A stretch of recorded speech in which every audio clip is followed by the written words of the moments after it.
Welcome to This Explainer. Today, we're diving into something I find absolutely fascinating, and honestly, a little bit terrifying. We're going to explore the intense friction between our modern, digitally optimized, highly artificial world and the biological reality of what actually makes us feel fulfilled as human beings. We spend so much of our lives meticulously curating this digital existence, but what is that actually doing to our human experience? Well, let's get into it. You see, to really grasp this dilemma, we've got to look at how our brains are actually wired. The brilliant physicist Michio Kaku points out something wild. Our brains essentially act as biological time machines. The front part of your brain, the cerebral cortex, is just obsessively filtering reality and predicting the future, purely to keep you alive. So, as Kaku says, what we consider reality is really just a partial fiction. We're evolved to constantly be asking, okay, what's going to happen next? And because our brains are just so obsessed with the future, we've built these incredibly powerful digital tools to simulate it and manipulate it. We can manufacture entire digital realities without ever leaving our desks. But man, this raises a huge question. If we spend all our time engineering this partial fiction, what exactly are we sacrificing in the present? What are you going to regret missing out on while you were busy optimizing your screen time? I mean, just look at how aggressively we engineer our digital reality to capture human attention right now. We've got these 10 viral AI-generated thumbnail styles designed specifically for 2026.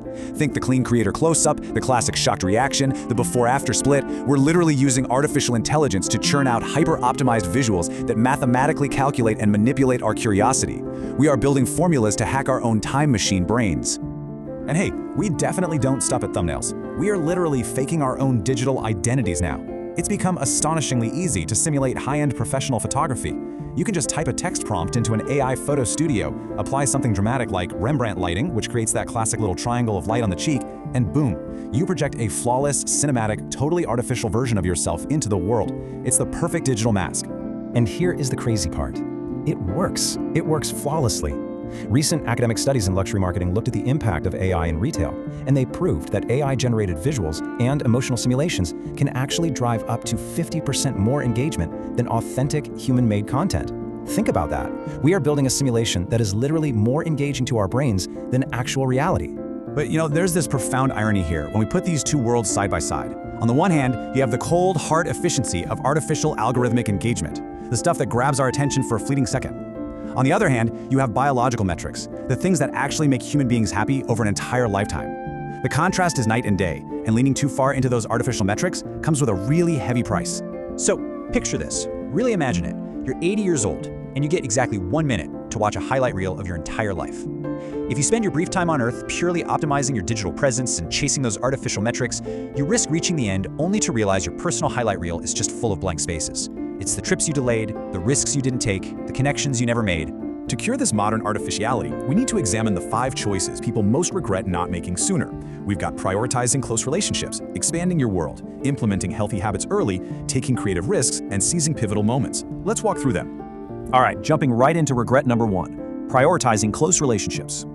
The absolute most vital factor for a fulfilled life has zero to do with money or fame or this whole modern hustle culture. Look at the famous Harvard happiness study. They started tracking 268 men back in 1938 and followed them and their kids for over 80 years. The definitive, totally undeniable conclusion? Nurturing close, core relationships is the ultimate driver of long-term human happiness. Full stop. The flip side of that is honestly pretty dark. Robert Waldinger, the director of that Harvard study, says it flat out: loneliness kills. Postponing time with your family and your friends has real, fatal biological consequences. It strips away our sense of togetherness in this immeasurably large universe. We need each other. No amount of digital connectivity is ever going to replace the biological necessity of shared human experience. Moving on to regret number 2, expanding your world beyond your hometown. If you never leave the environment you grew up in, you end up wiring your brain to a really tiny, constrained geographic reality. It builds these liminal walls, physical and psychological boundaries that trap you in a bubble of regret. Here's the cool thing though, as you age, your capacity to absorb different cultures actually grows, but you have to intentionally step beyond those walls to meet people and master skills your younger self never even dreamed possible. And one of the best, most immediate ways to pop that bubble and bring the whole world into your life? Learn the languages behind the cultures that fascinate you. When you understand the language of the places and stories that grab your interest, you instantly bridge the gap to new people and entirely new lived experiences. It literally expands your universe. Okay, regret number 3, implementing healthy habits early. Psychologically speaking, this is so fascinating. We actually tend to view our future selves as totally different people. It's hard to empathize with a stranger, right? But adopting healthy habits early on is the only way to communicate with and protect that future you. Taking care of your health while you're young is basically sending a message forward in time saying, hey, I see ya, I'm looking out for you. Take the story of a weightlifter who relentlessly battered his joints 5 days a week with zero rest. By his 40s, his body was just screaming in pain. Failing to diversify your fitness with things like flexibility training, yoga, or martial arts practically guarantees your body is going to falter instead of flourish as you age. Variety and rest aren't optional upgrades, they are biological necessities. That brings us to regret number 4, taking career and creative risks. Way too many of us play our careers totally safe, right? We spend decades in soulless jobs while secretly pining for these lost creative passions like writing or painting or whatever it is for you. But listen, when you implicitly trust your ability, that is your gut talking. It is fundamentally better to gamble on yourself, trust that gut feeling, and risk making mistakes than to suffer the crushing regret of never sharing your true voice. And finally, regret number 5, seizing pivotal moments.